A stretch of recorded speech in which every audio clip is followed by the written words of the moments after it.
যারা এই সব ইতিহাস ভুলে যারা ক্ষমতায় যাওয়ার জন্য, আজকে দেশকে শান্তি করার জন্য যারা চাঁদাবাজিতে লিপ্ত হয়েছে, টেন্ডারবাজিতে লিপ্ত হয়েছে, জায়গা দখলে লিপ্ত হয়েছে, ওদেরকে আমরা দীক্ষা জানাই, ঘৃণা জানাই। বাংলার জমিন থেকে এই চাঁদাবাজদেরকে উৎখাত করতেই হবে, আমাদের আরো উত্থান করতে হবে। এখনো ক্ষমতা প্রেমিকরা সেই দোষে কিন্তু এখনো তারা নিমজ্জিত রয়েছে। আমি তাদেরকে বলবো, আমাদের যুদ্ধ শেষ হয় নাই, আমরা এখনো রাজপথ ছাড়ি নাই। আমি এই দেশের সন্তান, আমরা এই দেশে জন্মগ্রহণ করেছি, এই দেশ আমার, এই দেশ সুন্দর করার দায়িত্ব আমাদের। ফ্যাসিস্ট, চাঁদাবাজ, মিথ্যুক এবং বিদেশের তাবেদারদেরকে এই বাংলার জমিনের মধ্যে আর মাথা উঁচু করে দাঁড়াতে দেয়া যাবে না। এক কথায় মানবতা প্রতিষ্ঠার লক্ষ্যে 5ই আগস্ট যে ফ্যাসিস্ট, খুনি, গুমি, আয়নাঘর তৈরি করার কারিগর, আমাদের দেশের টাকা বিদেশে পাচার করার রূপকার,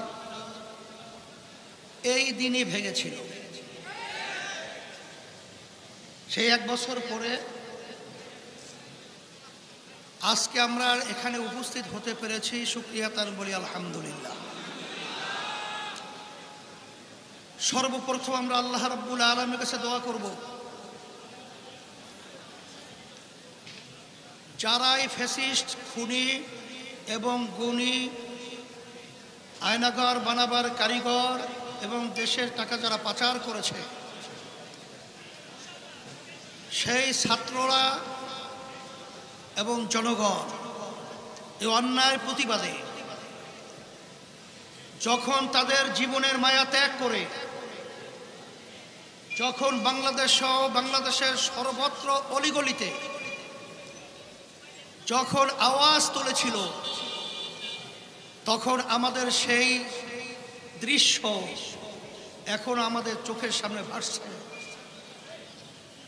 সেই আবু সাঈদ 2 হাত প্রসারিত করে যখন এই অন্যায়কারীদের প্রতিবাদে যখন তার বুকের ভিতরে গুলি নিয়ে রাস্তায় লুটিয়ে পড়েছিল, সেই পশুরা যারা গুলি করেছিল, সেই চিত্র এখন আমাদের চোখের সামনে ভাসছে। যখন এই আইন অন্যায় প্রতিবাদে যখন আমার ছাত্র ভাইরা, আমার বাংলাদেশের বিভিন্ন পর্যায়ের জনগণ, এমনকি মা বোনেরা পর্যন্ত যখন রাস্তায় নেমেছিল, তখন রৌদ্রের ভিতরে তারা পানি পিপাসায় অস্থির হয়ে পড়েছিল, তখন সেই মুখদের সেই পানি লাগবে সেই শব্দ এখন আমাদের কানে দুলিত হচ্ছে। আমরা দোয়া করি আল্লাহ রাব্বুল আলামিন যারা এই ন্যায়ের পক্ষে অন্যায়ের প্রতিবাদে যারা রাজপথে শাহাদত বরণ করেছেন, আল্লাহ তাদের মর্যাদা দরজা আল্লাহ বেহেশতের ভিতরে বুলন্দ করে দেয়। শত শত আমার সন্তানেরা চিরতরে তাদের চক্ষুকে হারিয়েছে, আর কোনোদিন তারা আলো দেখবে না। আল্লাহ রাব্বুল আলামিন তাদেরকে সুস্থ করে দেয়, এবং যারা পঙ্গু হয়েছে এখনো হসপিটালের ভিতরে কাতরাচ্ছে, আল্লাহ রাব্বুল আলামিন তাদেরকে সুস্থ করে দেয়। এত ত্যাগ,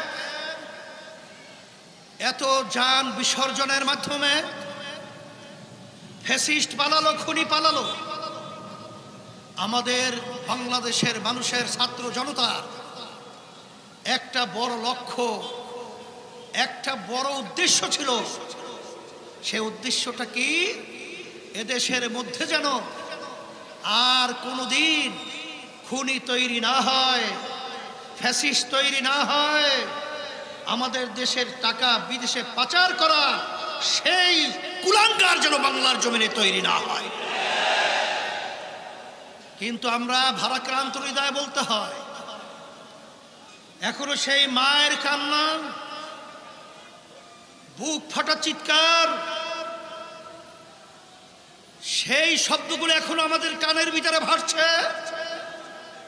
মা চিৎকার মেরে বলছিল, আজকে কয়েকদিন পর্যন্ত আমার সন্তান আমাকে মা বলে ডাক দেয় না। আমি ধিক্কার জানাই, আমি ঘৃণা করি সেই লোভীদেরকে, যারা এই সব ইতিহাস ভুলে, যারা ক্ষমতায় যাওয়ার জন্য, আজকে দেশকে শান্তি করার জন্য যারা চাঁদাবাজিতে লিপ্ত হয়েছে, টেন্ডারবাজিতে লিপ্ত হয়েছে, জায়গা দখলে লিপ্ত হয়েছে, ওদেরকে আমরা ধিক্কার জানাই।